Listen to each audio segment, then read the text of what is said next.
ಮೇ ತಿಂಗಳಲ್ಲಿ ನಾನು 35,000 ಸೇರಿಸ್ತೀನಿ ಅಂತ ಹೇಳಿದ್ದೀನಿ ಅಲ್ವಾ? ಸೊ ಈ ಸೇವಿಂಗ್ಸ್ ನಿಜವಾಗ್ಲೂ ನನ್ನ ಕೈಲಿ ಮಾಡೋಕ್ಕಾಗತ್ತಾ? ಈ ತಿಂಗಳಲ್ಲಿ ಆಲ್ಮೋಸ್ಟ್ ಇವತ್ತು 18ನೇ ದಿನ. ಸೊ ಎಲ್ಲಿದ್ದೀವಿ ಈ ಸೇವಿಂಗ್ಸಲ್ಲಿ? ಪ್ಲಸ್ಸಲ್ಲಿದ್ದೀವಾ? ಮೈನಸಲ್ಲಿದ್ದೀವಾ? ಏನು ಅಂತ ಹೇಳೋದೇ ಈ ವಿಡಿಯೋ. ಬನ್ನಿ ವಿಡಿಯೋ ಒಳಗಡೆ ಹೋಗೋಣ. ಎಲ್ರಿಗೂ ನಮಸ್ಕಾರ. ನಾನು ವಿನೋದ್. ಇದು ನನ್ನ ಚಾನಲ್, ನನ್ನ ಆರ್ಥಿಕ ಹಾದಿ. ಸೊ ಇದೇ ಥರ ನನ್ನ ಜರ್ನಿನ ಫಾಲೋ ಮಾಡೋದಕ್ಕೆ, ನನಗೆ ಸಪೋರ್ಟ್ ಮಾಡೋದಕ್ಕೆ ನಿಮ್ಗೆ ಏನು ಮಾಡಬೇಕು ಗೊತ್ತು? ಚಾನಲ್ ಸಬ್ಸ್ಕ್ರೈಬ್ ಮಾಡಿ, ನನ್ನ ಎಲ್ಲ ವೀಡಿಯೋಸ್ ನೋಡಿ. ಧನ್ಯವಾದಗಳು. ಸೊ ಇವತ್ತು ಒಂದು 3 ವರ್ಷದಲ್ಲಿ 1 ಕೋಟಿ ಸೇರಿಸ್ತಿರೋ ನನ್ನ ಈ ಜರ್ನಿನಲ್ಲಿ ದಿನ 75. ಎಷ್ಟು ಬೇಗ 75 ದಿನಕ್ಕೆ ಬಂದಿದ್ದೀವಲ್ಲ. ಸೊ ಟೈಮ್ ಓಡ್ತಾ ಇರುತ್ತೆ. ಎಲ್ರಿಗೂ ಅದೇ ಹೇಳೋದು, ಟೈಮ್ ನಮಗೋಸ್ಕರ ಯಾವತ್ತೂ ನಿಲ್ಲಲ್ಲ. ನಾವು ಆ ಟೈಮ್ ಸರಿಯಾಗಿ ಅದ್ರ ಜೊತೆ ಓಡಿ ನಮಗೆ ಬೇಕಾಗಿರೋದನ್ನು ಅಚೀವ್ ಮಾಡೋದೇ ಇರೋ ಆ್ಯಕ್ಚುಲ್ ಗೇಮ್. ಸೊ ಇವತ್ತು ನಾನು ಏನಕ್ಕೆ ಈ ವಿಡಿಯೋ ಹಾಕಬೇಕು ಅಂತಿದ್ದೀನಿ ಅಂದರೆ, ಇಲ್ಲ ಯಾವುದ್ರ ಬಗ್ಗೆ ಈ ವಿಡಿಯೋ ಹಾಕಬೇಕು ಅಂತಿದ್ದೀನಿ ಅಂದರೆ, ಈ ತಿಂಗಳು ನಾನು 35,000 ಸೇರಿಸ್ತೀನಿ ಅಂತ ಹೇಳಿದ್ದೆ, ಹೌದಲ್ವಾ? ಸೊ ಇವಾಗ ನೀವು ನೋಡಿದ್ರೆ ಅಂದಾಜು ಇವತ್ತು ಬಂದು 18th ಡೇ. ಸೊ ಈ ಸತಿನೂ ನಾವು ಮಾಡ್ತಿರೋ ಸೇವಿಂಗ್ಸ್ ಮಿಸ್ಟ್ರಿ ಬಾಕ್ಸ್ ಒಂದೇ ಅಲ್ವಾ?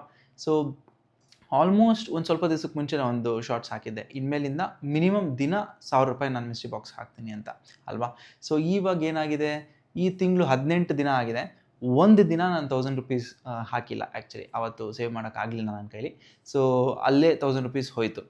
ನೆಕ್ಸ್ಟು ಒಂದೊಂದು ದಿವಸ 1000 ಮೇಲೆ ಒಂದು 100 ಹಾಕಿದ್ದೀನಿ, ಒಂದು 200 ಹಾಕಿದ್ದೀನಿ. ನೀವು ನೋಡಿರ್ತೀರ ತುಂಬ ಶಾರ್ಟ್ಸಲ್ಲಿ ನಾನು ಹೇಳಿದ್ದೀನಿ ಅವತ್ತು ಎಷ್ಟು ಹಾಕಿದ್ದೀನಿ ಅಂತ. ಇವತ್ತು ಎಷ್ಟು ಹಾಕ್ತೀನಿ ಅಂತ ನಾನು ಶಾರ್ಟ್ಸಲ್ಲಿ ಹೇಳ್ತೀನಿ, ತಪ್ಪದೆ ಶಾರ್ಟ್ಸ್ನ ನೋಡಿ. ಸೊ ಜನರಲಿ ನೀವು ಅಬ್ಸರ್ವ್ ಮಾಡಿದ್ರೆ 30 ದಿನನೂ ನಾನು ಮಿನಿಮಮ್ ₹1,000 ಸೇವ್ ಮಾಡಿದ್ರೆ 30,000 ಅಲ್ಲೇ ಆಯಿತು. ಇನ್ನೊಂದು 5,000 ಅಲ್ಲಿ ಇಲ್ಲಿ 100-200 ಎಕ್ಸ್ಟ್ರಾ ಸೇವ್ ಮಾಡಬೇಕು. ಬಟ್ ಇದು ಹೇಳೋದು ಸುಲಭ. ಬಟ್ ಇವಾಗ ಆಲ್ರೆಡಿ ಈ 18 ದಿನದಲ್ಲಿ ₹1,000 ನಾನು ಸೇವ್ ಮಾಡಿಲ್ಲ. ಸೊ ಅಲ್ಲೇ 18 ದಿನದಲ್ಲಿ ಮಿನಿಮಮ್ 18,000 ಸೇರಿಸಿರೋ ಜಾಗದಲ್ಲಿ 18,000 ಬದಲು 1,000 ಅಲ್ಲೇ ಮೈನಸ್ ಆಯಿತು. ಕರೆಕ್ಟಾ? ಸೊ ಅದು ಬಿಟ್ಟು ನಾವು ಒಂದೊಂದು ದಿವಸ ಒಂದು 500 ಎಕ್ಸ್ಟ್ರಾ ಮಾಡಿದ್ದೀನಿ, 200 ಎಕ್ಸ್ಟ್ರಾ ಮಾಡಿದ್ದೀನಿ. ಸೊ ಅದು ಒಂದು ಲೆವೆಲ್ ಬಂದಿರುತ್ತೆ. ಎಷ್ಟು ಅಂತ ಕರೆಕ್ಟಾಗಿ ಗೊತ್ತಿಲ್ಲ, ಯಾಕಂದರೆ ಮಿಸ್ಟ್ರಿ ಬಾಕ್ಸ್ ನಾವು ಮಂತ್ ಎಂಡಲ್ಲೇ ಕೌಂಟ್ ಮಾಡೋದು ಅಲ್ವಾ? ಸೊ ನನಗಿರೋ ಒಂದು 2-3 ಕಷ್ಟಗಳು 35,000 ರೀಚ್ ಮಾಡೋದು ಏನು ಅಂದರೆ, ಹೋದ ತಿಂಗಳು ನಾನು ₹19,900 ಮಿಸ್ಟ್ರಿ ಬಾಕ್ಸಲ್ಲಿ ಸೇವ್ ಮಾಡಿದ್ದೆ. ಸೊ ಅದಕ್ಕೆ ನೀವು ಕಂಪೇರ್ ಮಾಡಿದ್ರೆ 35,000 ಅನ್ನೋದು ಆಲ್ಮೋಸ್ಟ್ ಡಬಲ್ ಹತ್ತಿರ ಅಲ್ವಾ? ಸೊ ಅದೇ ಒಂದು ದೊಡ್ಡ ಚಾಲೆಂಜ್. ನಮ್ಮ ಸೇವಿಂಗ್ ಕೆಪಾಸಿಟಿನ ತಿಂಗಳಿಂದ ಇನ್ನೊಂದು ತಿಂಗಳಿಗೆ ಸಡನ್ನಾಗಿ ಡಬಲ್ ಮಾಡೋದು ಅನ್ನೋದು ತುಂಬ ಈಸಿ ಅಲ್ಲ. ಅದು ಏನೇ ನಮ್ಮ ಹತ್ರ ಸ್ವಲ್ಪ ಅಲ್ಲಿ ಇಲ್ಲಿ ದುಡ್ಡಿದ್ರೂ ಸಡನ್ನಾಗಿ ಡಬಲ್ ಮಾಡೋದು ಕಷ್ಟ ಅಲ್ಲ. ನಮಗೆ ಅಂತ ಎಕ್ಸ್ಪೆನ್ಸಸ್ ಇರುತ್ತೆ, ಎಲ್ಲ ಇರುತ್ತೆ. ಸೊ ಅದನ್ನು ಹೇಗೆ ಕನ್ಸಿಸ್ಟೆಂಟಾಗಿ ಅಚೀವ್ ಮಾಡ್ತೀನಿ ಅನ್ನೋದು ಒಂದು ಚಾಲೆಂಜ್.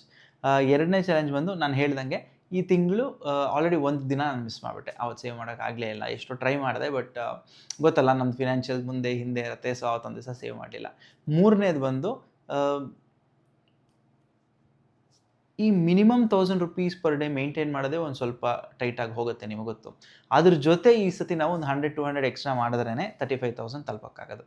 ಸೊ ಈ 3 ಚಾಲೆಂಜ್ ನನ್ನ ಹತ್ರ ಇದೆ. ಸೊ ಇದನ್ನೆಲ್ಲ ಹೇಗೆ ನಾನು ಬೀಟ್ ಮಾಡಿ ಈ ತಿಂಗಳು ಕೊನೆಯಲ್ಲಿ 35,000 ಸೇರಿಸ್ತೀನಿ ಅನ್ನೋದೇ ಒಂದು ದೊಡ್ಡ ಚಾಲೆಂಜ್. ಸೊ ನೀವು ಇದನ್ನೆಲ್ಲ ಅಬ್ಸರ್ವ್ ಮಾಡೋಕ್ಕೆ, ನಾನು ಈ ತಿಂಗಳು ಕೊನೆಯಲ್ಲಿ 35,000 ಸೇವ್ ಮಾಡಿದ್ದೀನಾ, ಸೇವ್ ಮಾಡಿಲ್ವಾ ಅಂತ ನೋಡೋಕ್ಕೆ ನೀವೇನು ಮಾಡಬೇಕು, ಚಾನಲ್ನ ಸಬ್ಸ್ಕ್ರೈಬ್ ಮಾಡ್ಕೊಳ್ಳಿ, ನನ್ನ ವೀಡಿಯೋಗೆ ವೆಯ್ಟ್ ಮಾಡಿ. ಈ ತಿಂಗಳು ಮುಗಿಯೋ ತನಕ ಶಾರ್ಟ್ಸ್ ವೀಡಿಯೋಸ್ ನೋಡಿ 35,000 ಸೇರಿಸಿದ್ನಾ ಇಲ್ವಾ ಅಂತ ನಿಮಗೆ ಗೊತ್ತಾಗುತ್ತೆ. ನಾನು ನಿಮ್ಮ ಜೊತೆ ಡೇ ಟು ಡೇ ಅಪ್ಡೇಟ್ ಕೊಡ್ತಾ ಇರ್ತೀನಿ. ಪ್ಲಸ್ ನಾನು ವೆಯ್ಟ್ ಮಾಡ್ತಿರ್ತೀನಿ. ಯಾಕಂದರೆ ನನಗೂ ಯಾವುದು ಕಾನ್ಫಿಡೆಂಟಾಗಿ ಗೊತ್ತಿಲ್ಲಲ್ಲ. ನಾನು ನನ್ನ ಬೆಸ್ಟ್ ಕೊಡ್ತೀನಿ, ಬಟ್ ಏನಾಗುತ್ತೆ ಅಂತ ನನಗೂ ತಿಂಗಳು ಕೊನೆಯಲ್ಲಿ ಮಿಸ್ಟ್ರಿ ಬಾಕ್ಸ್ ತೆಗೆದಾಗಲೇ ಗೊತ್ತಾಗೋದು. 30 ಇದೆಯಾ, 35 ಇದೆಯಾ, 25 ಇದೆಯಾ, ಇಲ್ವಾ 35ಕ್ಕಿಂತ ಜಾಸ್ತಿ ಇದೆಯಾ, ಅದು ವೆಯ್ಟ್ ಮಾಡೋಣ. ಸೊ ಈ ವಿಡಿಯೋ ನಿಮ್ಗೆ ಇಷ್ಟ ಆಗಿದ್ದರೆ ಲೈಕ್ ಮಾಡಿ, ಚಾನಲ್ನ ಸಬ್ಸ್ಕ್ರೈಬ್ ಮಾಡಿಕೊಂಡು ಎಲ್ಲ ವೀಡಿಯೋಸ್ ನೋಡಿ. ತುಂಬ ಜನ ನೀವು ವೀಡಿಯೋಸ್ ತುಂಬ ನೋಡ್ತಿದ್ದೀರಾ, ಧನ್ಯವಾದಗಳು. ಆದರೆ ಸಬ್ಸ್ಕ್ರೈಬ್ ಮಾಡೋದು ಮರಿತಿದ್ದೀರಾ. ಸೊ ಆಯ್ತು ಅಂದರೆ ಸಬ್ಸ್ಕ್ರೈಬ್ ಮಾಡಿಬಿಟ್ಟು ವೀಡಿಯೋಸ್ ನೋಡಿ. ನೋಡೋಣ ಈ ತಿಂಗಳಲ್ಲಿ 35,000 ನಾವು ತಲುಪ್ತೀವಾ ಇಲ್ವಾ ಅಂತ, ಸೇವ್ ಮಾಡ್ತೀವಾ ಇಲ್ವಾ ಅಂತ. ಅದು ಮೇ ಎಂಡ್ ತನಕ ವೆಯ್ಟ್ ಮಾಡಬೇಕು. ಎಲ್ರಿಗೂ ನಮಸ್ಕಾರ. ಇದು ನನ್ನ ಚಾನಲ್, ನನ್ನ ಆರ್ಥಿಕ ಹಾದಿ. ನಾನು ವಿನೋದ್. ಮುಂದೆ ಇದೇ ಥರ ಇನ್ನೊಂದು ಒಳ್ಳೆ ವೀಡಿಯೋನಲ್ಲಿ ನಾನು ನಿಮ್ಮನ್ನು ಭೇಟಿ ಮಾಡ್ತೀನಿ. ನಮಸ್ಕಾರ.